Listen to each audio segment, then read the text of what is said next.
L'Afrique, berceau de richesses naturelles extraordinaires et d'économies émergentes, abrite certains des chefs d'État les plus fortunés de la planète.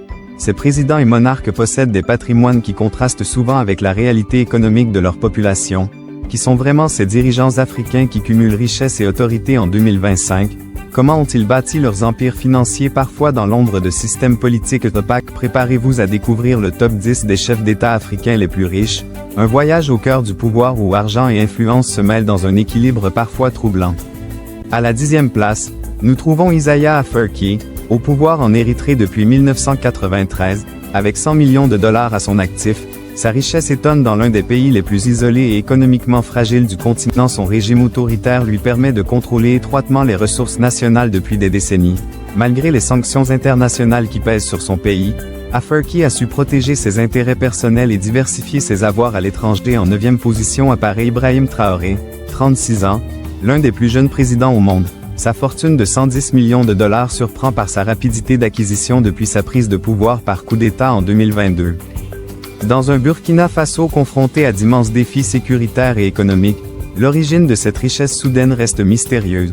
Son ascension fulgurante tant politique que financière soulève de nombreuses interrogations dans la région. Le 8e rang revient à Abdel Fattah al-Sisi, président égyptien depuis 2014. Cet ancien général devenu homme d'État dispose d'une fortune estimée à 185 millions de dollars sous sa gouvernance. L'Égypte s'est lancée dans des projets pharaoniques comme la nouvelle capitale administrative. Cette centralisation du pouvoir économique autour de sa personne explique en partie l'accumulation de ce patrimoine considérable. À la 7e place se trouve Félix Tshisekedi, président de la République démocratique du Congo. Avec 200 millions de dollars, il profite de la position stratégique d'un pays regorgeant des minéraux les plus convoités au monde malgré un discours axé sur le développement populaire. Sa fortune personnelle continue de croître. Dans cette nation aux richesses immenses mais mal réparties, le contraste entre élite politique et population reste saisissant. Paul Biya occupe la 6e position avec 250 millions de dollars. Au pouvoir au Cameroun depuis 1982, il détient l'un des records de longévité présidentielle en Afrique. Cette permanence au sommet lui a permis de consolider un empire financier considérable. Entre ses résidences luxueuses au Cameroun et ses séjours prolongés en Suisse, son train de vie fastueux contraste avec les difficultés quotidiennes de ses concitoyens à mi-classement.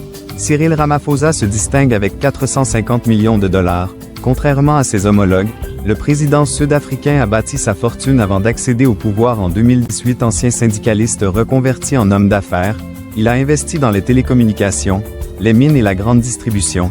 Son parcours de self-made man lui confère une légitimité économique différente des autres dirigeants du continent. Paul Kagame prend la 4e place avec 500 millions de dollars. Artisan de la reconstruction du Rwanda après le génocide de 1994, il a transformé son pays en hub technologique et financier de l'Afrique de l'Est. Sa vision économique pragmatique et ses connexions internationales ont attiré des investissements massifs. Cependant, son style de gouvernance autoritaire suscite des critiques persistantes malgré les succès économiques indéniables. Sur la 3e marche du podium trône Teodoro Obiang Nguema, président de la Guinée équatoriale depuis 1979. Sa fortune de 600 millions de dollars provient essentiellement des ressources pétrolières de ce petit pays d'Afrique centrale. Malgré la richesse naturelle considérable, la population équato-guinéenne vit dans une pauvreté persistante.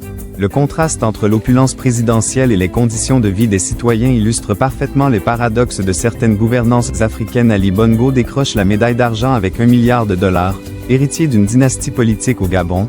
Il a poursuivi la tradition familiale de contrôle des ressources naturelles après son père Omar Bongo. Les secteurs pétroliers, forestiers et miniers ont alimenté cette fortune colossale pendant des décennies. Malgré les turbulences politiques récentes, dont un coup d'État en 2023, la famille Bongo reste synonyme de richesse extrême en Afrique centrale. En tête de ce classement, sans surprise, Mohamed VI règne avec une fortune stupéfiante de 5 milliards de dollars. Le roi du Maroc a su diversifier ses investissements bien au-delà de ses prérogatives royales. Son empire s'étend de l'immobilier à l'agriculture en passant par la finance et les télécommunications. Cette diversification stratégique fait de lui non seulement le dirigeant le plus riche d'Afrique mais l'une des personnalités les plus influentes économiquement du continent. Ce panorama des fortunes présidentielles africaines révèle un continent de contraste où pouvoir politique et richesse personnelle s'entremêlent souvent étroitement.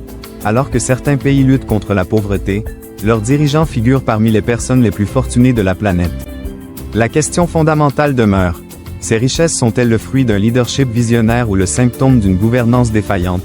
Dans une Afrique en pleine transformation où la jeunesse exige plus de transparence, ces fortunes colossales pourraient devenir demain le symbole contesté d'une époque révolue. Qu'en pensez-vous? Ces dirigeants méritent-ils leur place parmi les plus riches ou ces fortunes reflètent-elles les dysfonctionnements des systèmes qu'ils dirigent? Partagez votre opinion en commentaire et n'oubliez pas d'aimer cette vidéo si elle vous a intéressé. Rendez-vous très bientôt pour une nouvelle enquête exclusive sur les coulisses du pouvoir en Afrique.